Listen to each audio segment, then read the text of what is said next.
But that brings me on, ladies. That brings me on neatly. Very well put together. It brings me on neatly because I'm going to do a little poem, and it's a wonderful poem, and it's add a bit of culture to the evening.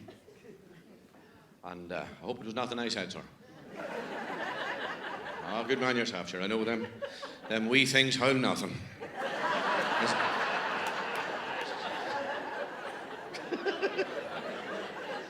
With a fair bit of effing and blending before he comes back, I'll tell you that.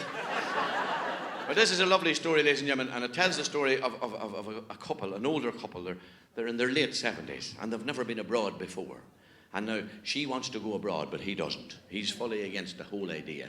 And you know yourself, lads, all you have to do is mention it, and she has it already booked. So the story is told from the man's point of view. Now, it's a lovely poem. It's called Holiday in the Sun. Oh, thank you.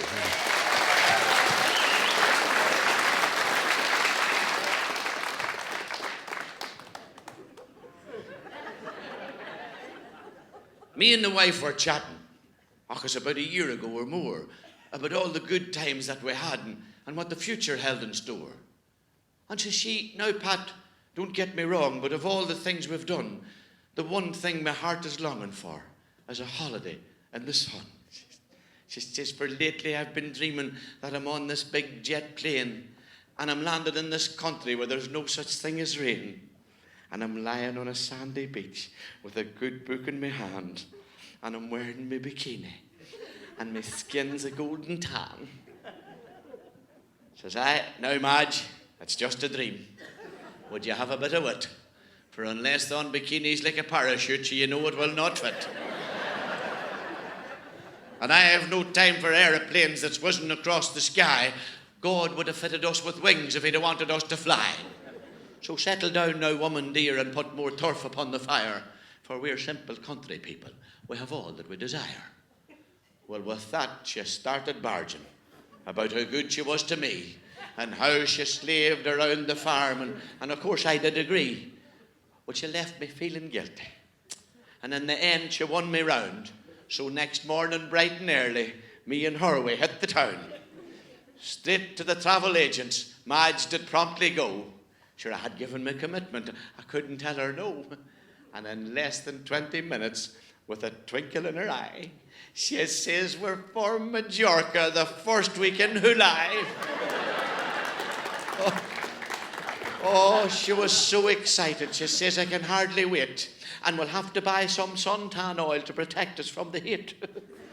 Well, I followed her around the town till my 2 feet they were sore. And the suntan oil bought in gallons for it would take all to cover her. Well, the weeks, they went quickly by. And as the time drew near, 2 days before we were due to fly, I took the diarrhea. And Madge, she sent for a bottle out to the chemist's shop. Well, then, thank God, it thickened. And in the end, it stopped. Well, do you know, I was feeling rightly till me 2 feet hit on plane. And the toilet seat was where I sat till we touched down in Spain.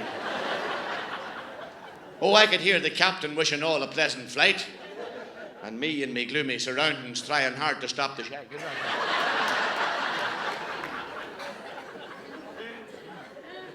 Well, boys, the heat was wicked upon that foreign soil. And my arse was like a kettle that was coming to the boil. Well, the sweat was dripping off me. And on Madge I placed a curse. And then they took us off to our hotel in an air-conditioned bus. Well, thank God that we were travelling in the middle of the night. For Don Bucko, he was fully bent on driving on the right.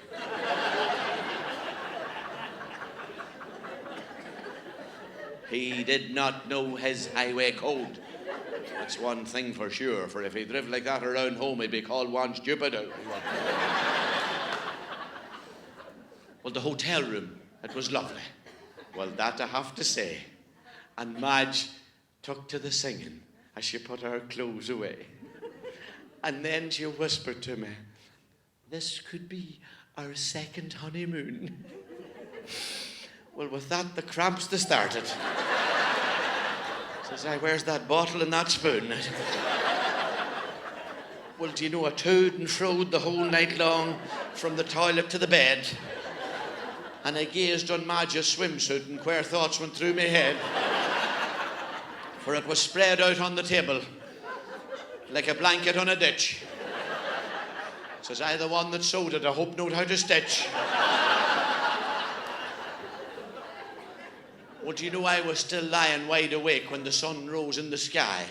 And then suddenly from down below, I heard a joyful cry. I could be wrong, but I thought I heard the sound of water splash. So over to the balcony, I did quickly dash. Well, the sight I see, I'll not forget. From that balcony, had knocked 50 years off my life. I felt like 23. For a swimming pool, half full of girls, all naked to the waist.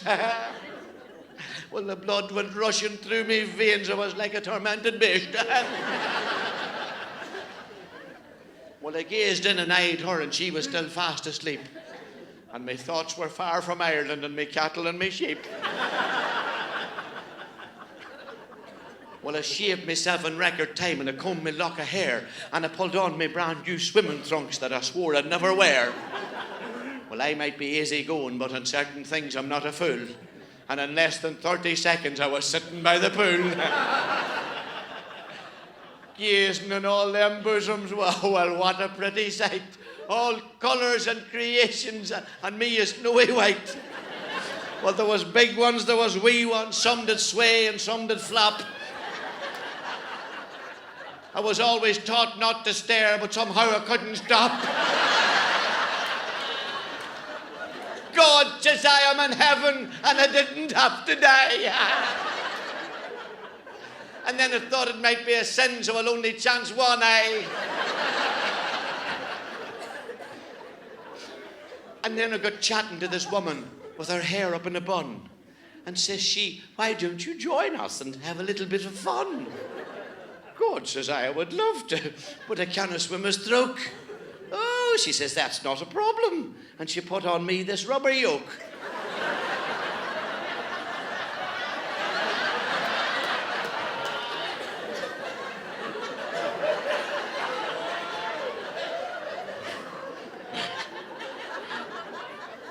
Well, she pulled me round and round the pool and I kicked and splashed away. And I thought if my farm was over here, I'd never lose a bale of hay. And then suddenly, a shadow was blocking out the sun. And Madge, she was shouting at the woman with the bun. Well, I was so embarrassed to hear her roars and baws. And the next thing, Madge was in the water coming straight at me like jaws. And the water had rizzed 3 inches round the pool. And Madge, she had me by the throat, called me a bloody fool. But she took me tightly by the arm and back up to the room. And the remainder of our holiday was spent in doom and gloom. She sat in one corner, reading a bloody book. And I sat on the balcony, with orders not to look.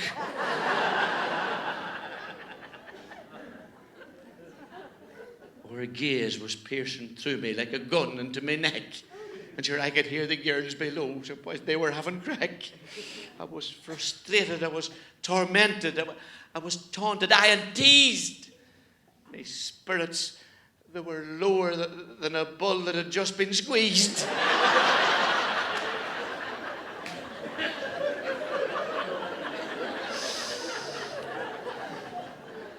But still, I suppose it was worth it for the sights that I did see. If I live to be 100, I'll never be the man I used to be. But now I'm back in Ireland and I'm doing the things I always do. But sometimes my memory wanders to that land with skies so blue, especially in the evenings when I'm milking the old cow.